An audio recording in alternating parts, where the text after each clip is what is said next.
it is time to get our learning on. I mean, you're getting relaxation, you're getting some rest, but you're also getting better, right? And what better way than to listen to this podcast?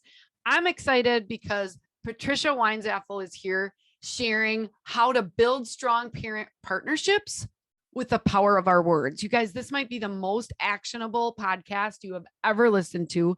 Everyone communicating with parents, that could be, school communicators, superintendents, principals, teachers, everybody needs this episode. So please share it with them. But Patricia's going to break down some really practical tips on the power of our words. She had 15 years of experience as a journalist, and she landed, and she'll tell this story of being in a room where she understood about half of what was going on because of all the acronyms and, educational speak that was going around her. She had to ask questions. She had to go in and talk to the superintendent afterward, like, what just happened? And what she really realized is that in many cases, our schools are communicating in ways that people can't understand. Now, what I love about this conversation with Patricia is she's going to actually break it down and give you examples of how to improve your writing.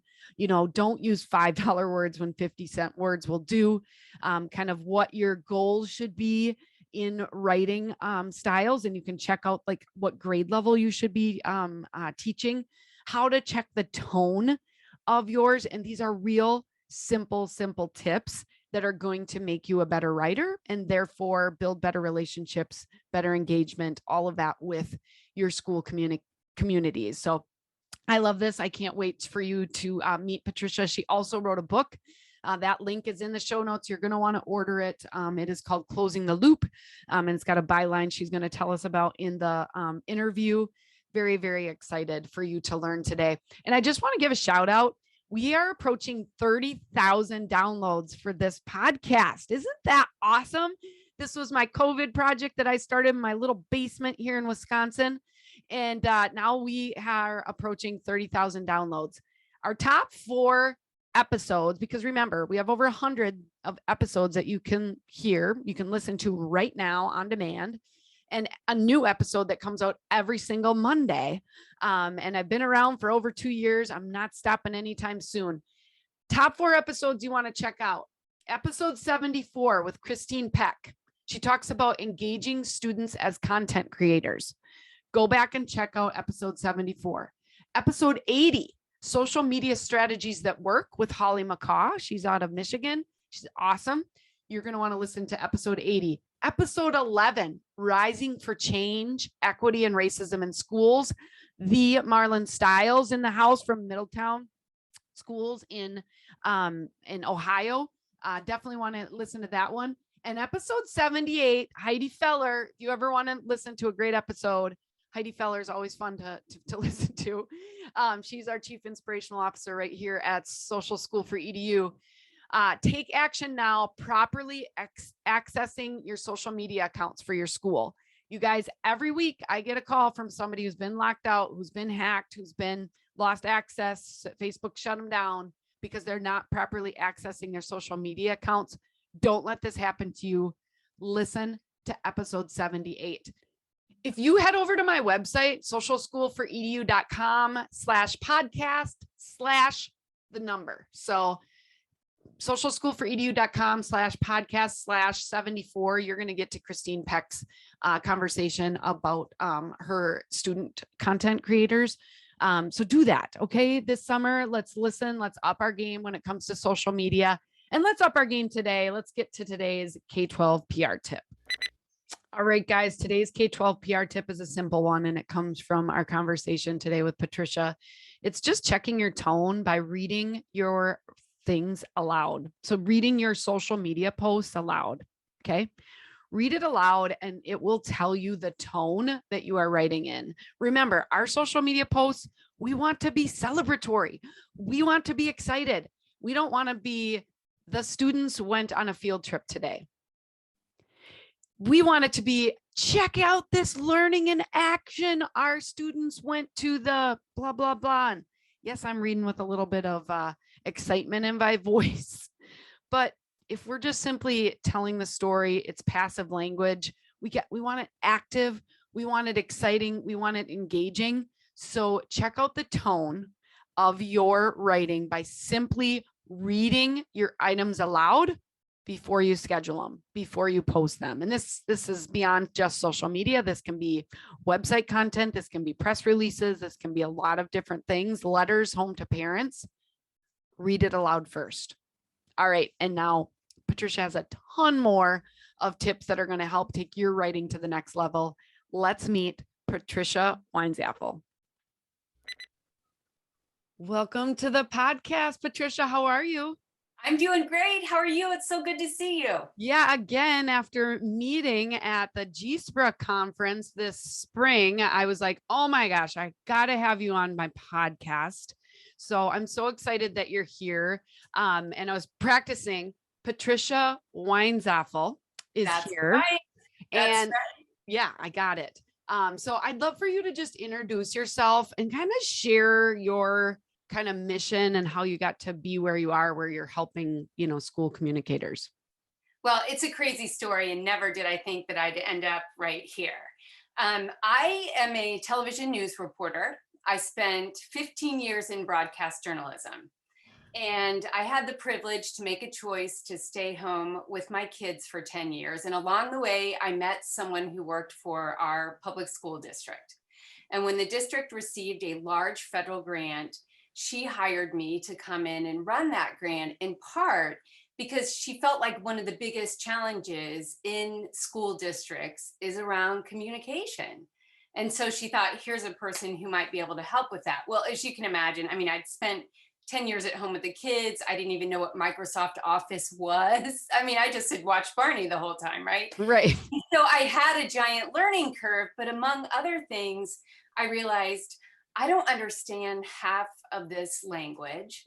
And, I would sit in meetings and Google acronyms under the table. And I would walk into my boss's office and say, what the heck just happened in there?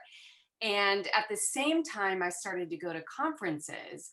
And invariably, once during every session, and it still happens today, people would say, why do we talk to families the way we do? They can't understand us. It doesn't help us build relationships. So after hearing that like 6 or 7 times, I thought, I can help with this, because this is actually the skill of a broadcast journalist. It's to take very complicated subjects like combined sewer overflow and break them down into ways that are clear and concise and ways that make you care. So at one of the conferences, I thought, well, I'll start doing something. Started getting some thoughts on paper, and 6 years later ended up with a book that coaches educators in how to communicate better with families. So you wrote a book and you started out as a journalist. I'm sure, was that on your bucket list ever? Do you think? Never. But to say that I felt compelled to do it would not be an exaggeration. I mean, I would put it aside and not work on it. And then it was like an idea that kept pestering me and wouldn't go away. And so right. and I've it's been wonderful because I've been able to combine my two passions. Right. Yeah, I always think you got those God moments, right? Where he's just nudging you a little bit, and that's what you had. So tell me about the book. What's the title of the book? And what is it really, who is it really made for? So the book is called Closing the Loop, a powerful and practical guide to school home communication. The book is really geared toward anyone in education, because ultimately it's everyone's responsibility to engage families and build relationships with families. So it's really kind of targeted to everyone, but specifically to teachers. And a lot of that is because that fundamental learning relationship happens with the teacher. But along with that, I mean, we've got all kinds of district communications that come out, that can be generated by any department in education. And oftentimes those communications need a little love too. Right. Yeah. And you're communicating to a lot of different education levels, but even if you're highly educated, like you were, when you went into those rooms, all this stuff doesn't make sense. I mean, I'm even thinking back right now, Patricia, to COVID and synchronous and asynchronous learning, like Right. people were throwing that out. And I'm like, what the heck does that even mean? Right. You're exactly right. I mean, those words that we use them internally. So we're in a little education bubble, right? And to say synchronous or asynchronous streamlines communication with other educators. But then when we're using those terms outside of education, people can get lost. I mean, let's be real, those are not the terms they use down at the grocery store. You know what I mean? Right. You know, I mean, these are not everyday words. And what we want to do is remove all of those barriers. You know, the words we use, the information we provide, which can be overwhelming, and then the tone that we use, which is often very authoritative, as opposed to being very partnery. You know. Right. Yeah. Um, well, I'm just thinking about social media and this, and obviously we're focusing on all types of communication, but social media falls into it. Absolutely. I think one of the advantages that I maybe have is that I don't come from the education world. And you've heard of the term, the curse of knowledge, right, Patricia? Not, I haven't. Okay, so the curse of knowledge is like when you already know something, like you just think everybody knows it. And so it's just really hard to even, and so sometimes you're not able to connect on that level because you already know it and experience it. Well, we work with schools all around the country. We have 92 schools right now that we're serving. And so we'll get things from teachers that'll be like, we just completed, and it'll be some long initial thing. And it's just like, this is awesome, but can you explain what this is? And I'm sure sometimes the teachers are like, you don't know what this is. And maybe some of those community members understand what it is, but I'm sure that there are people that don't. And there's a frustration level when you can't understand something that's coming from your school. And maybe you feel stupid to ask. And so I just think it's really important. You're exactly right. And the best example is if you've ever been in a meeting, or you're buying a home, or you're signing up for health insurance, or you're in the doctor's office, when you don't understand something, just think about how that feels. And that is, oftentimes what a lot of our parents feel. And to your point, what we need to do is be able to provide the basic minimal information that everybody needs to participate in the educational process. Right? We don't need to overwhelm them with all the details. And, to build on what you said, we can't assume knowledge. We have to be able to give them the minimal they need to digest the new information, but we can't overwhelm them. Right. And some of the advantages that we have with some of my listeners, they came from the same background you did, Patricia. Right. I So, know. so they don't have the curse of knowledge in regards to if they're just starting out in education, they don't know what all those things mean. And so it's maybe easier for them. But there's the other half of school communicators have been in education their whole life. And so if I loved that you did both a keynote and a breakout session at the Georgia School Public Relations Association meeting this spring. And it was great because you gave so many examples, which I know are there in your book as well. But for the sake of, kind of talking through some things for the podcast listeners, what mistakes, and maybe you got some specific examples, do you see schools make when communicating with families? Do you have some specific examples or themes that you could share? Well, we've touched on a couple of them already.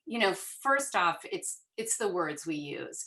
And even if you come from an outside perspective, you can get caught in that world. I mean, I have to stop myself from using a lot of these words and go back because, again, it streamlines communication. So it's that idea of the words we use. Why do we use a word like inclement weather? I mean, out here in the real world, we say stormy, snowy, bad, severe, but we insist on using a word like that, or a word like differentiation. How much more powerful, you say that to a parent and they're like, what? But, if you say this is going to be tailored to your child, who wouldn't want that? So there are the words that we use. And then there's this idea of the tone we have. I think we feel like we have to be very formal We went to school, we are in education, we must make sure that you know that we are educators, right? But that can be very off-putting for a lot of our families. Perhaps they didn't have a good school experience, so it takes every bit of courage to walk in there, and when they're greeted with a really formal situation, it doesn't feel very welcoming or very equal. We're not, it's not like we're the authority and you are not. It is a partnership. We're the authority in education, you are the authority on your child. So that tone, we have to work on that. And then finally, it really is all of the information that we provide. We have to call the herd. I mean, there is just no reason that we're giving, every bit of background information, when we're kid, let's give them what they need to know in a very clear, concise way. Because I think even during my keynote, I talked about the fact that our attention spans are getting shorter and shorter. I mean, Right. we have the attention span, it's less than a goldfish. Goldfish can hold 12 seconds, we can only hold it 8. And that's really because of our phones, in many instances. So, we've got to be cognizant. And that's truthfully where social media kind of has an advantage. I mean, it forces us to choose every word with great care, because we Right. know we don't want them to have to click on more, because people aren't likely to do that. So that's why social media can be so powerful in the work you do. Yeah. Well, and So, I can see, so I loved your examples, and yes, inclement weather, like what the right. heck? Like the roads are icy, like, and icy roads up here in Wisconsin is different than icy roads and snow in Texas, Right. because we don't cancel until there's about 6-8 inches up here. But I also loved the fact that, that authoritarian way of talking, or that, hey, we're in education, and that's where social media, it's like, it's meant to be social, it's meant to engage, it's meant to, and so we're not going to write in AP style. Now we are going to spell words correctly, Patricia, Sure. and we're going to make sure of those types of things, proper punctuation, but yet in some ways you're kind of writing as you would talk, and so that's different than you would write like a press release, or things like that. And so I think that's really important to think of when we're talking about social media. Yeah. In broadcast journalism, we write in conversational style. And it is exactly what you just said, the way we talk, but not the way we talk in the bubble where everybody uses, those same big words and stuff, but the way we would talk to our best friend, or our grandmother who's not in education. Very conversational. And you think about the things that you end up engaging with, if you, I'm sure you have clicked on something with the best intentions to read it. And if it is too difficult, there's too many words, or it looks too long, you're not going to do it. Yeah. So, it has to be super engaging and super conversational. Yeah. And that just reminds me of one of my biggest tips, because this is a big pet peeve of mine, Patricia. Because sometimes, you need some more words. You've got a lot of things to say in a social media post.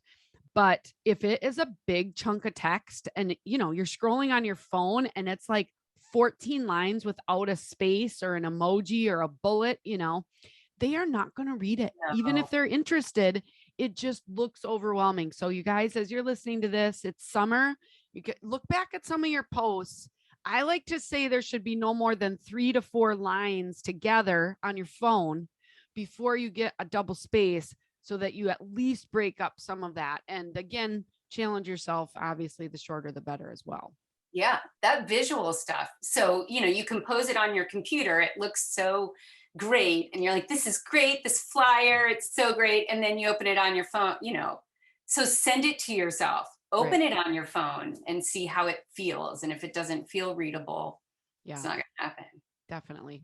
Now, you had an example in your keynote about a major kind of crisis or mistake that happened in one of your schools, and you had to craft a message back to families, and it was a really big deal, and kind of you showed what you started with and what you ended with. And can you kind of talk us through that, because we've all been there, where we have to admit that our school was wrong.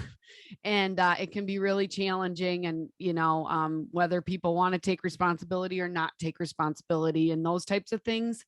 So what kind of tips would you have for us when it comes to something like that? Well, I think what I found being an outsider in education is that there is this inclination when things happen to kind of hunker down.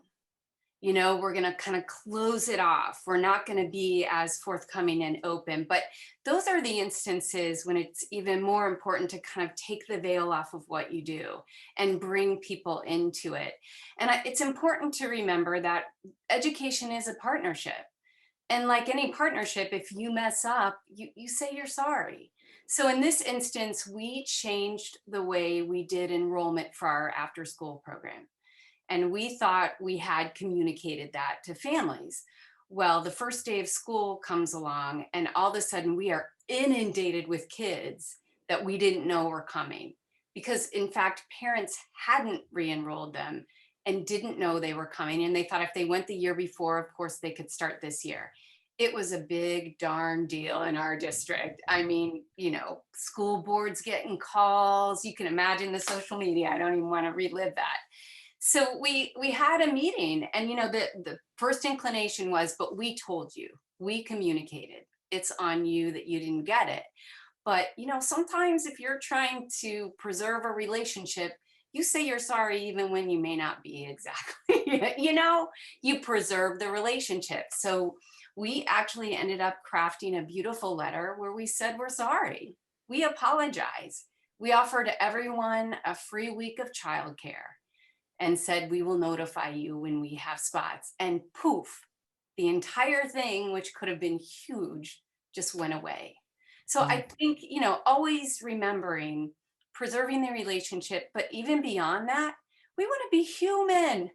Right. We're all human, right? Like we're all, we can treat each other in a very respectful way. And that was how we chose to handle that particular situation. So can I ask, because some of the people listening are totally get it, but they're like, but we have leadership on our team that would not be okay with that, because they would be adamant that no, we told them, and no, we're not going to give a free week because that's, cutting out of our budget or whatever. What are some tips, or what did you use if you had to really encourage the buy-in to get that kind of messaging to be able to put out? Well, I'll tell you what we did. We talked to school board members, and we were like, this is what we're doing. How do you feel about it? But when it comes to this work in general, one of the things that I think is the strongest is to show before and after examples. So I can't remember if I showed it in that keynote, but I think you did. Okay, so there is a very strong example of letting families know about the bus rules, and it's really like school districts have the broad authority to regulate what happens on the bus, just and if something happens, your child will be, dealt with, blah, blah, on a case by case basis. Just darn mean, right? And Right. instead we could say, we want your child to be safe on the bus. So help us teach the rules. If something happens, we'll reach out, but we're sure it won't, right? Like there's just a big difference in the way we sometimes communicate. Totally. And you don't even have to do your voices, Patricia. We feel those voices when we read it, right? Like, that's totally so this is awesome, and I hope everybody goes out and grabs your book. I know there's groups of folks that are reading that together in school districts as well, but what are some simple tips for our listeners to remember to improve their writing? This is a great time. A lot of us are focused on projects over the summer and taking a little bit of break, but then we all want to get better. And so if you want to get better at writing, with some of your suggestions, what would be some simple tips? Well, it'll be easy for the folks with a broadcast journalism background, because those are all the tips that I outline in my book. So, Okay. as far as words go, don't use the $5 word when the 50-cent word will work.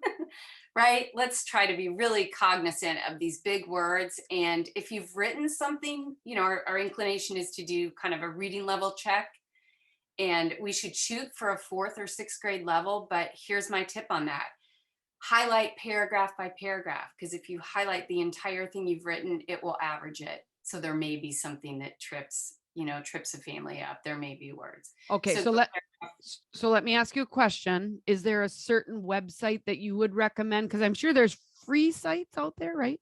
well, you can do it on Google or Oh, in Microsoft Word. So I ask your technology people how to do it, but you can go to where it says kind of spell check, yeah. and you can check for a reading level. And so Oh, you're searching for a 4th or 6th grade reading okay. level. So a 4th through 6th grade level is your goal. Don't do the whole document, do paragraph by paragraph, because otherwise it's going to average it. So you might have some 1st grade paragraphs, you might have some 12th grade. And so then it would That's right. average out to that.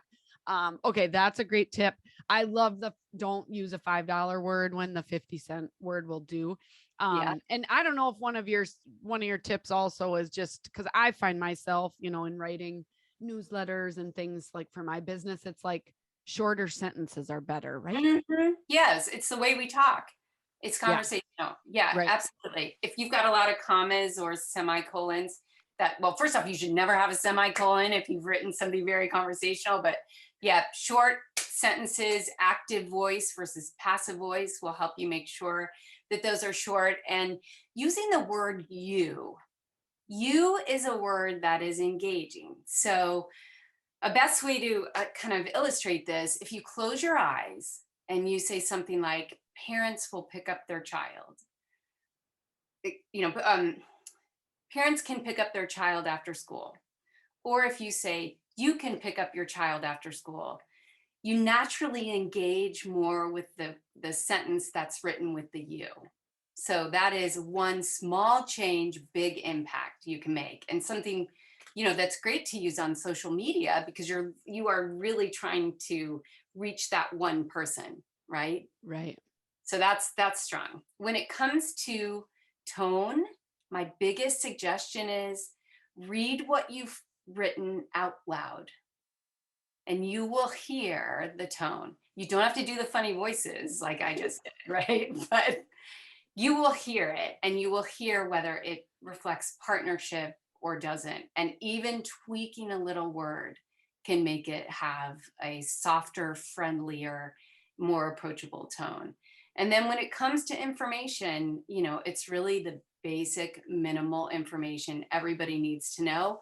I find it helpful to think about a triangle and how you might tier your information. So at the bottom level of the triangle, which is the widest, that's the minimal basic information you need to know. The middle of the triangle, well, maybe there's parents who want to know more, right? So we're going to include a frequently asked questions, or we're going to reach out to them in a different way. And then at the very top, you kind of have one-on-one conversations. So what is it, that bottom level of the triangle is what we're striving for. Clear, concise information, presented in a really understandable way.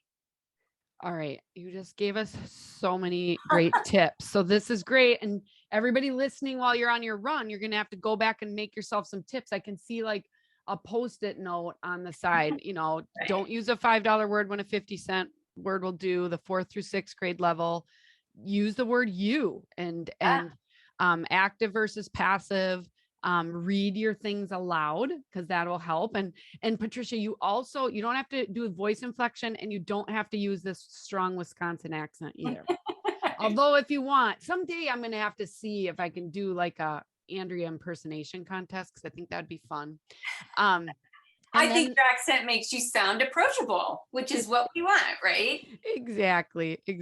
And then kind of the minimal information. Oh my gosh, this is so good. So kind of to start to wrap up, Patricia, you've done some speaking at some state SPRA chapters out there and some state conferences and even some individual school districts, which have been so amazing. I got to see in person.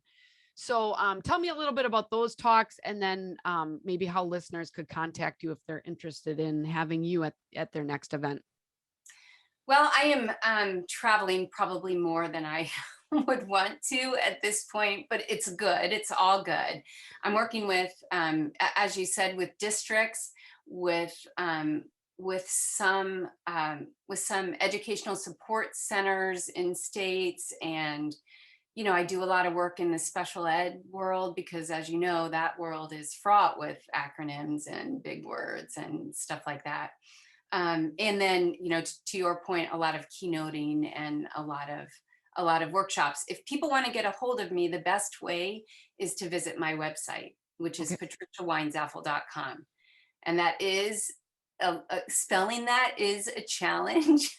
So yeah, it should come up even if you don't spell Yeah. it. And we'll have a direct link to it. But Patricia, everybody kind of knows how to spell Patricia, but Weinzapfel is Weinzapfel.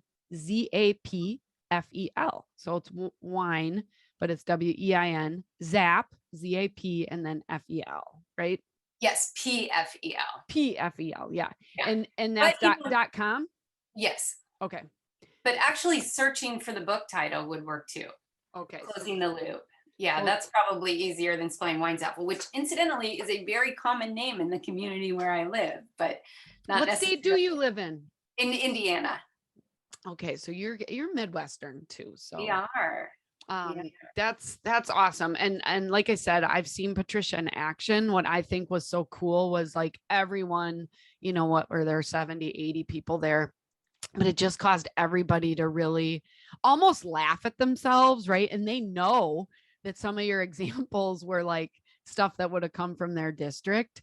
But it just that little bit of thought change, just to, some of those little bullet points can really do a lot when you talk about engaging families, communicating well, they feel heard, they feel seen, they understand what's going on. And that can do so much for a school. Wouldn't you agree? Absolutely. And I think right now the work that your listeners do is so important. I mean, we are at an inflection point in education in many ways, and it is going to be all about communication and building those relationships that we need to help kids succeed. I mean, we've got a heavy lift, and we have to engage parents and bring them into the learning if we're going to be successful in the years ahead. So that communication, I mean, the expertise that your listeners bring is absolutely has to be at the table. Yeah. And I'm really excited, Patricia, because you're actually going to be joining me and my members, I think in August, right? That's right. So Yep. we're doing a webinar session. We do those every month in our membership group, and Patricia's going to be joining us via Zoom. And we'll be talking about some of these, things. So my listeners who are my members, you're going to be seeing Patricia and learning from her direct. But I really want to urge you, every Sprout chapter that hasn't had Patricia speak, reach out to her, because these are some practical things that will instantly apply to every single person attending your conference. And then she's got the great book to support it as well. So any last things you want to share about that, Patricia? Well, when it comes to kind of funding this work, I think sometimes it's difficult because communications isn't a giant line item. But every federal grant that districts receive have money for family engagement and school home communication. So kind of thinking creatively about how am I going to fund this work to move the needle in my district, that's something that that they could consider. And in fact, on my website, I do list some of those grants. So Title I, for example, there's a lot of funding in Title I for family engagement, and all of that can be used for school home communication. Awesome. And do you do some individual consulting work then too with schools if they know that with their. Oh, sure. Yeah. Yep. Okay. All right. Yeah, absolutely. So what going forward, Patricia, what's the best way to stay connected to you? Would it be to visit your website, or which maybe you have a favorite social channel? Oh, yes. So I'm on Twitter. It's PF Windy, PFWINDY, and then LinkedIn. So Twitter and LinkedIn are my two biggest social medias. I do have Instagram. I'm just getting going on that just because I never remember to take pictures, which I know is something that you always stress to your listeners. Right. And Well, then website. you're trying to help people talk better. You're like, I'm not necessarily totally focused on just my own social media. You're helping everybody else. But I love that. We're going to include all of that in the show notes. Okay. A link to your book, link to your website, a link to your Twitter and LinkedIn. If you've got specific questions, I know Patricia would love to be able to help them, but help you. There, I used you there. You did. But thanks so much for hanging out with us. Really excited for everybody to pick up the book Closing the Loop, because we all need to do better when it comes to this, and make sure that it's a constant in your mind every time you're writing a school communication piece, whether it be social media, whether it be a news release, whether it be something for your website, right? Yeah, absolutely. Yeah, well, keep up the great work, Patricia. I'm Thank so you. thankful to You have met too. you. And everybody listening, take some action, get the book, and then we'll see you again next week. Bye-bye. Bye.